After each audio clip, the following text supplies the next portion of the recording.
Hello students, you must have heard during the summer season having the rains, and in the winter season it will be very hot, then untimely floods and all. Then we'll be using the word global warming, then ozone depletion, then environmental pollution. So why all these things are happening? So that is only because of the activities that are made by the human beings, and we are not keeping our environment, you can say, protective from all these kind of the pollutants. So then what is this environment? Environment means it is all our surroundings. For example, if you want to study it properly, then we'll say we should have a good environment. What does it mean? Your surroundings. It should be calm, quiet, and there should not be any disturbance. Then you will be able to study properly. So, here also, when we are living on this earth, we have to protect our environment, that is, our surroundings. So, the environmental studies deals with the sum of social, economical, biological, physical, and then the chemical interactions with our environment. Then what is environmental chemistry? The environmental chemistry deals with the origin, then transport, effects, then reactions, and the fates of the chemical species in the environment. Then let us learn about this environment chemistry, then which is the science of the chemical phenomena in the nature. Then if you look at the environment is divided into four segments: atmosphere, hydrosphere, lithosphere, and biosphere. Then what is this atmosphere? Atmosphere is 500 kilometers from the sea level, that is called as atmosphere, and which contains the blanket of gases. Further, the atmosphere is divided into four spheres: troposphere, stratosphere, mesosphere, and thermosphere. So we'll discuss about these four later. Now let us look at the next one, hydrosphere. So the hydrosphere contains all types of water sources like oceans, seas, rivers, lakes, ponds, and even groundwater will come under hydrosphere. Then what is a lithosphere? Lithosphere mainly consists of the solid earth, that is the outer mantle of the solid earth, soil, minerals, all these will come under lithosphere. The next one, biosphere. Biosphere means where there is life, that is all the living species will come under biosphere. That means human beings and animals, these will come under biosphere. So now let us discuss certain things. Before that, the pollution is mainly caused because of air, water, and soil. That is because of the human activities, the pollution is caused. Right? Now, let us learn certain technical terms here. The first one is pollutant. What is a pollutant? A pollutant is a substance that is present in the nature in larger amounts than natural abundance due to human activity, which will cause the harmful effect on living organisms and mankind, is called as a pollutant. What is a contaminant? Contaminant is not present in the nature, but it is introduced into the environment because of the human activities, is called as a contaminant. Then what is for example, for contaminants, you can take the vehicles which will release the exhaustive gases. So because it is not present in nature, because of the human activities, it is introduced into the environment. Then receptor. Receptor is the medium. That is, that person or who is affected by it is called as the receptor. You can take the man is the receptor to face all such kind of the pollutants. Then the sink. The sink is which retains or which interacts with that long-lived pollutant is called as a sink. The examples, you can take carbon dioxide is absorbed by the oceans and also it is taken up by the trees. These are the best examples for the sink. Then next one, speciation. What is the speciation? It is the detection of different chemical forms of inorganic, organic and organometallic compounds present in the environment causing pollution are called as speciation. Then the next technical term, threshold limit value, short form TLV. What is TLV? It is the permissible level of the pollutants present in the environment when a healthy person is exposed to that for 8 hours in a day having no harmful effect is called as a threshold limit value. Then chemical oxygen demand, or short form it is called as COD. What is it? It is the amount of oxygen required to oxidize the organic substances present in polluted water is called as chemical oxygen demand, COD. Then what is a biochemical oxygen demand? By short form is BOD. So it is the amount of oxygen used by the microorganisms present in water for 5 days at 20 degrees centigrade is called as biochemical oxygen demand. Mainly this biochemical oxygen demand always should be less than 1 ppm. If it crosses, that is 1 part per million.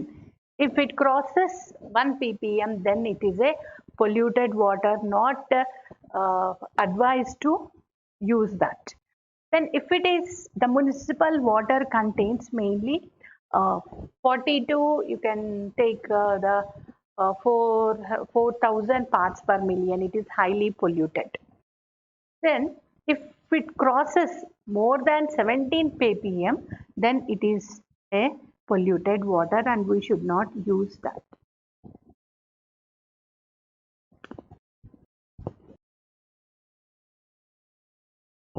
పర్యావరణ రసాయన శాస్త్రం. So పర్యావరణము అనంటే మన చుట్టూ ఉన్నటువంటి ఈ ప్రదేశాన్ని మనం పర్యావరణము అని అంటాం. సో పర్యావరణాన్ని మనం శుభ్రంగా ఉంచుకోవాల్సిన బాధ్యత ఉన్నది. ఈ పర్యావరణాన్ని మనం గమనించినట్లయితే దీన్ని 4 భాగాలుగా మనం చూడవచ్చు. మొదటిది అట్మాస్ఫియర్, రెండవది హైడ్రోస్ఫియర్, మూడవది లిథోస్ఫియర్, నాలుగవది బయోస్ఫియర్. అట్మాస్ఫియర్ అనంటే మరి సముద్ర భాగం నుంచి 500 కిలోమీటర్ వరకు ఉన్నటువంటి భాగము. ఇది ఎక్కువగా ఈ యొక్క వాయువులతోటి నిండి ఉంటుంది. ఇది తిరిగి 4 భాగాలుగా మనం విభజించవచ్చు. Troposphere, stratosphere, mesosphere, thermosphere. Hydrosphere అంటే ఇది ఎక్కువగా నీరుని కలిగి ఉన్నటువంటి భాగం. సముద్రాలు, తర్వాత నదులు, సరస్సులు ఇవి చేరి హైడ్రోస్ఫియర్ అవుతాయి. లిథోస్ఫియర్ అంటే భూభాగం, ఖనిజాలు ఇవి ఉన్నటువంటి ప్రదేశాన్ని మనం లిథోస్ఫియర్ అంటాం. బయోస్ఫియర్ అంటే మరి ఎక్కడైతే మరి జీవం అనేది ఉంటుందో, అంటే మనుషులు, తర్వాత జంతువులు ఇవన్నీ చేరి బయోస్ఫియర్ అవుతుంది. అయితే మనుషులు చేసేటువంటి కార్యకలాపాల వల్ల మరి గాలి, నీరు, తర్వాత భూభాగము మాలిన్యం అవుతూ ఉంటుంది. సో ఇక్కడ మనం కొన్ని పదాలను నేర్చుకుందాము. కాలుష్యం అంటే ఇది సహజంగా ప్రకృతిలో ఉన్నది, కానీ మనుషులు చేసేటువంటి కార్యకలాపాల వల్ల ఇది ఇంకా ఎక్కువగా అవుతుంది. కంటామినెంట్ అంటే మలినం, ఇది యాక్చువల్‌గా లేదు. కానీ మనుషులు చేసేటువంటి పనుల వల్ల ఇది పర్యావరణంలోనికి వస్తుంది. అంటే మనం వాడేటువంటి వాహనాల వల్ల, అవి వదిలేటువంటి వాయువుల వల్ల అక్కడ పర్యావరణము మలినం అవుతుంది. రిసెప్టార్ అంటే గ్రాహకం. మరి ఎవరైతే ఈ మాలిన్యాల వల్ల మరి పరిణామాలు పొందుతారో దానిని మనము రిసెప్టార్ అంటాము, గ్రాహకం. సింక్, మరి ఏదైతే ఉన్నటువంటి ఈ యొక్క కాలుష్యాన్ని మరి తీసుకుంటుందో దాన్ని మనం సింక్ అంటాం. ఉదాహరణ, సముద్రాలు కార్బన్ డయాక్సైడ్ని తీసుకుంటాయి, తర్వాత వృక్షాలు కార్బన్ డయాక్సైడ్ని తీసుకుంటాయి. మరి స్పీసియేషన్ అంటే జాతుల గుర్తింపు. అంటే మరి ఇక్కడ ఇనార్గానిక్, ఆర్గానిక్, తర్వాత ఈ యొక్క సంయుక్తాలను మనం కనుగొనేటువంటి ఈ యొక్క రసాయన ప్రక్రియని ఇక్కడ మనం స్పీసియేషన్ అంటాం. ఆరంభ అవధి విలువ అనంటే ఒక ఆరోగ్యవంతుడు ఒక రోజులో 8 గంటల పాటు మరి కాలుష్యానికి గురి అయినప్పుడు మరి ఎటువంటి ప్రభావము చూపించకుంటే ఆ లెవెల్ని మనము ఆరంభ అవధి విలువ అని అంటాము. రసాయన ఆక్సిజన్ అవసరం అనంటే మాలిన్య నీరులో ఉన్నటువంటి ఆ యొక్క ఆర్గానిక్ పదార్థాలను మరి ఆక్సీకరణ చేయడానికి అవసరమైనటువంటి ఆక్సిజన్ రసాయన ఆక్సిజన్ అవసరము, COD అని అంటాము. జీవ రసాయన ఆక్సిజన్ అవసరం అనంటే నీటిలో ఉన్నటువంటి సూక్ష్మ జీవులకు కావలసినటువంటి ఆక్సిజన్, అంటే 5 రోజుల వరకు 20 degrees సెంటీగ్రేడ్ ఉష్ణోగ్రత వద్ద ఎంత ఆక్సిజన్ అవసరమో అంత ఆక్సిజన్ ఉన్నట్లయితే దాన్ని మనము బయో కెమికల్ ఆక్సిజన్ డిమాండ్ లేకపోతే జీవరసాయన ఆక్సిజన్ అవసరము అని అంటాము. మరి నీటిలో, మంచి శుద్ధ నీటిలో దీని యొక్క విలువ 1 ppm పార్ట్ పర్ మిలియన్ మాత్రమే ఉండాలి. అంతకన్నా ఎక్కువగా ఉంటే అది మాలిన్య నీరు, దాన్ని మనము ఉపయోగించకూడదు. సో ఈ BOD యొక్క విలువలను ఉపయోగించి మనము నీటి యొక్క పరిశుద్ధతను, పారిశుద్ధ్యాన్ని మనము కనుగొనగలం. ఇంతైంది time. Till now we have learned about the technical terms which will cause pollution in the environment. Now let us discuss about the air pollution, that is atmospheric pollution. So atmosphere mainly divided into 4 spheres: troposphere, stratosphere, mesosphere and thermosphere. So now what is this troposphere? So nearly 10 kilometers above the sea level, that level of height we can consider as troposphere. Mainly here the air will be present and water vapor, clouds will be present. So above the atmosphere, this troposphere will be having different heights of thickness. Then the stratosphere. The stratosphere is from 10 to 50 kilometers above the level of the sea level, is called as the stratosphere. Mainly it contains ozone, dinitrogen, dihydrogen and water vapor will be present. So now let us discuss about this tropospheric pollution. How this tropospheric pollution is caused? The tropospheric pollution is caused mainly because of 2 kinds of pollutants. One is gaseous pollutants, another one particulate pollutants. So gaseous pollutants means because of the oxides of sulfur, oxides of nitrogen, hydrocarbons and oxides of carbon. So these will cause tropospheric pollution. Then how the oxides of sulfur are produced? When you observe, when you burn the fossil fuels having sulfur, then they give out sulfur dioxide. this sulfur dioxide will enter into the environment and it combines with the oxygen that is present and it forms sulfur trioxide. So the low concentrations, this sulfur dioxide, it causes asthma, bronchitis and emphysema in the human beings. In the higher concentrations, it will make the flowers in the plants stiff and finally they will fall off. Then oxides of nitrogen. So under ordinary conditions, nitrogen will not react with the oxygen. But when the lightning strikes, it reacts and forms nitric oxide. Or when the automobile engines, when the fossil fuels are burnt, nitrogen and oxygen react and produces oxides of nitrogen. So these will cause the respiratory problems and also the shedding of leaves will take place. Then hydrocarbons. Hydrocarbons mainly the main constituents are hydrogen and then carbon. Those are all highly carcinogenic in nature or cancer forming. They damage the plant tissues and also the twigs and also the flowers will fall off if the concentration will become high. Then oxides of carbon. So how these oxides of carbon are formed? Mostly by the incomplete combustion of the coal. The carbon monoxide is formed. The carbon dioxide is released into the environment because mainly of our respiration. The carbon monoxide. If you look at this carbon monoxide, which is formed by the incomplete combustion, causes high damage to the human beings. So when we inhale carbon monoxide reacts with the hemoglobin that is present in the blood and forms carboxyhemoglobin and it will not allow the oxygen to reach the heart and finally the person who inhales this at the higher concentration will suffer death.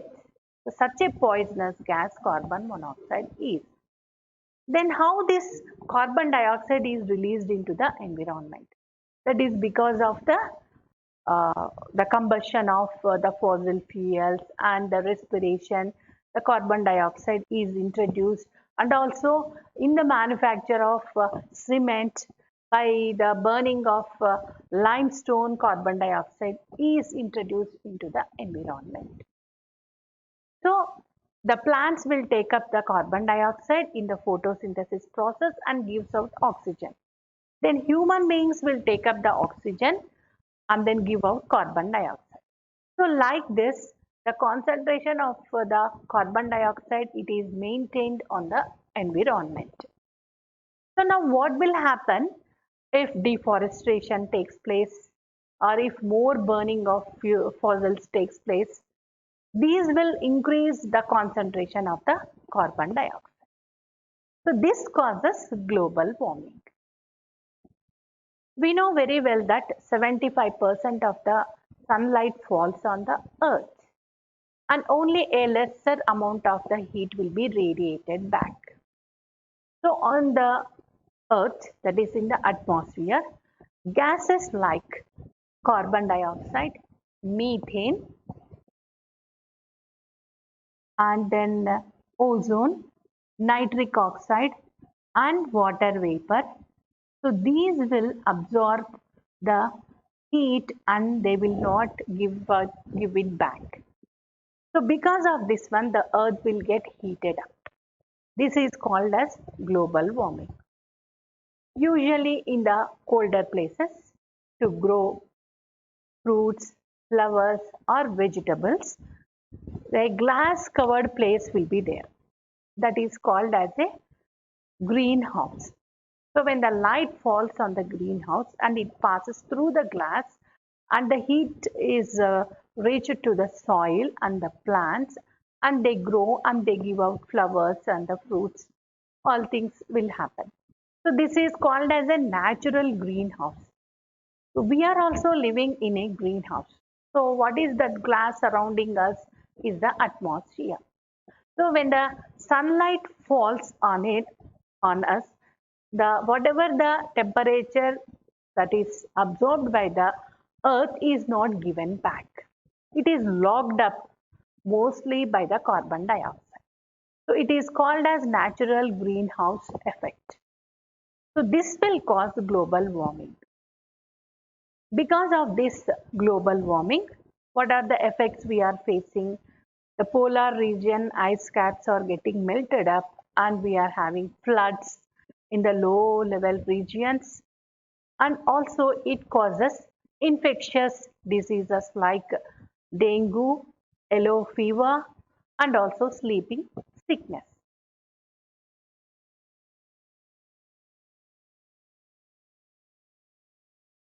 ఇంత వచ్చింది.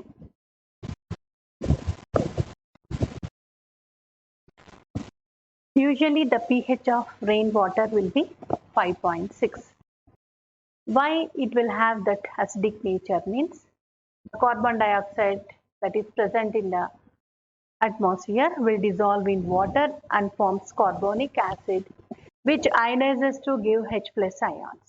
Because of that H plus ions, rainwater will have the pH 5.6. Suppose if the rainwater pH is less than 5.6, then it is called as acid rain. So why this occurs? Because of the oxides of sulfur, oxides of nitrogen. When they dissolve in water, they form sulfuric acid and nitric acid respectively.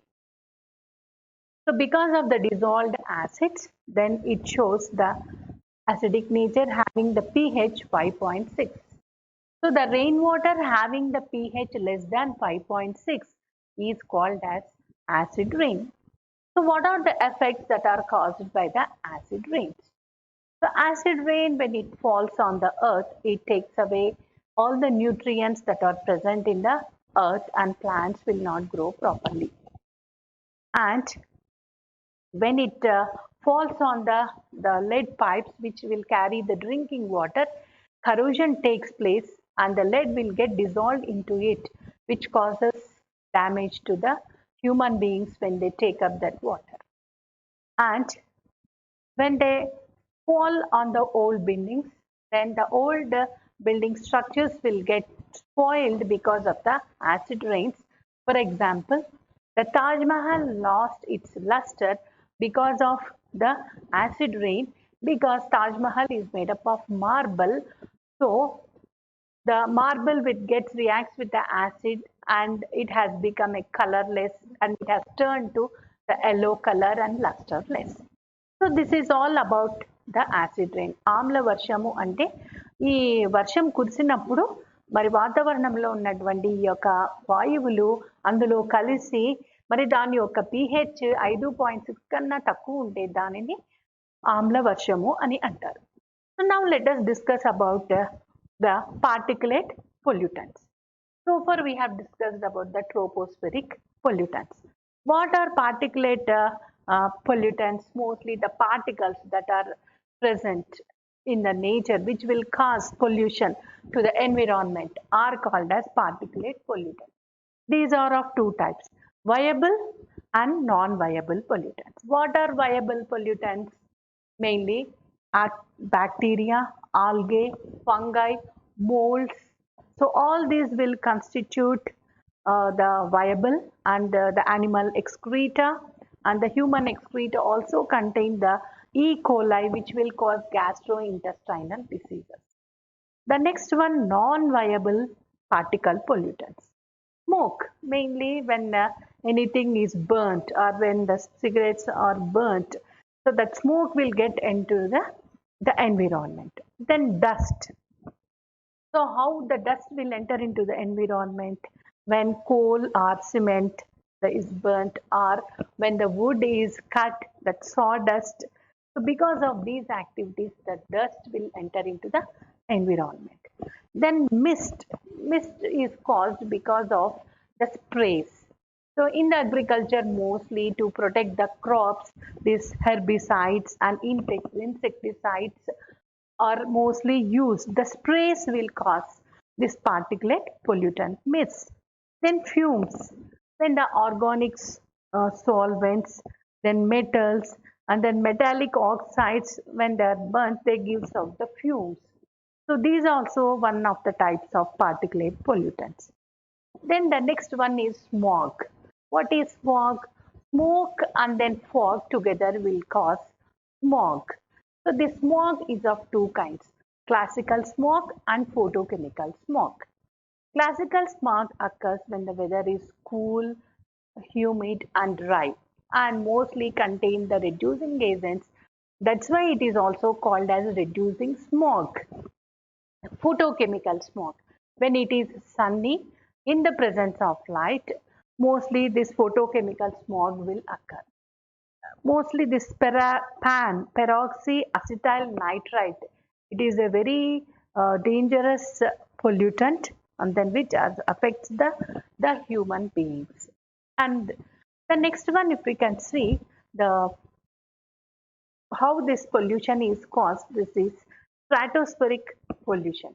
So in the stratosphere, we have learned that ozone is present. So ozone filters the ultraviolet radiations coming from the sun. It protects us.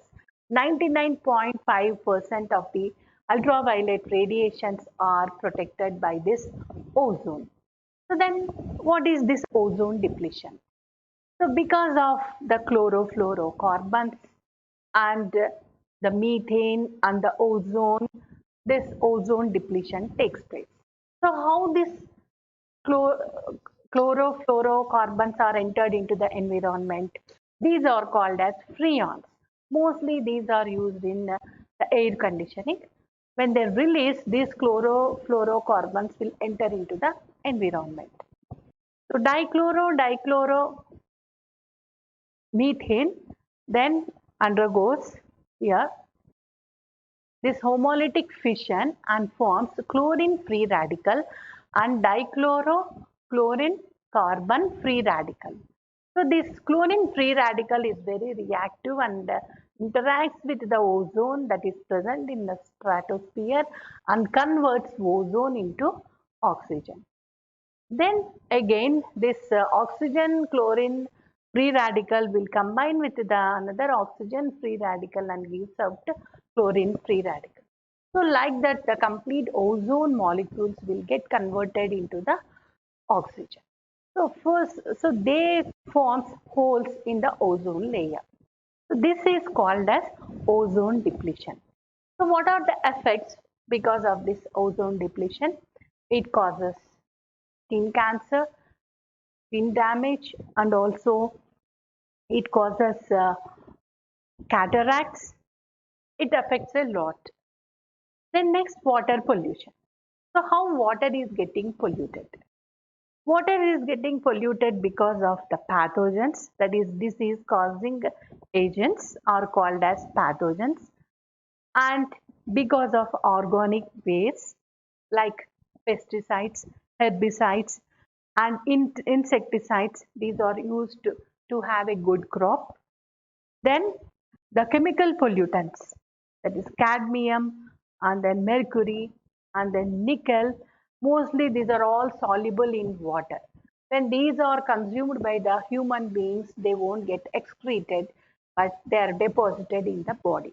So which will affect kidneys, respiratory system and also nervous system. So then if we see this eutrophication, what is this eutrophication? So if we go on dumping all the waste or you can say the organic matter which contains phosphates into the water or lakes, it will become over nutritious after some time, which gives which allows weeds to grow. Then what will happen? Finally, the water will not have the sufficient oxygen. So to give it to that particular organic matter, then it forms sedimentation and finally it dries up. This phenomenon is called as eutrophication. Then we have to be very careful regarding the standards for the drinking water, especially the fluoride amount. So the water should contain the fluoride ion concentration only up to 1 ppm. If it is less than 1 ppm or more than 1 ppm, also it affects. If it is less than 1 ppm, then it causes deficient and the tooth decay will happen. If it is greater than 1 ppm, then it causes mottling of teeth, browning of the teeth, which is called as fluorosis, and affects bones and then teeth. At the same time, and regarding this water, this lead also is soluble and it damages kidneys. And if sulfate is there, it will cause laxative effect. Then the next one, if you can see the soil pollution. So how the soil is getting polluted? The soil is getting polluted because of all the organic waste that are thrown, insecticides that are thrown. So, so we have to be very careful in keeping the soil free from all pollution. Then finally, the green chemistry. So what is the green chemistry consists of? Green chemistry consists of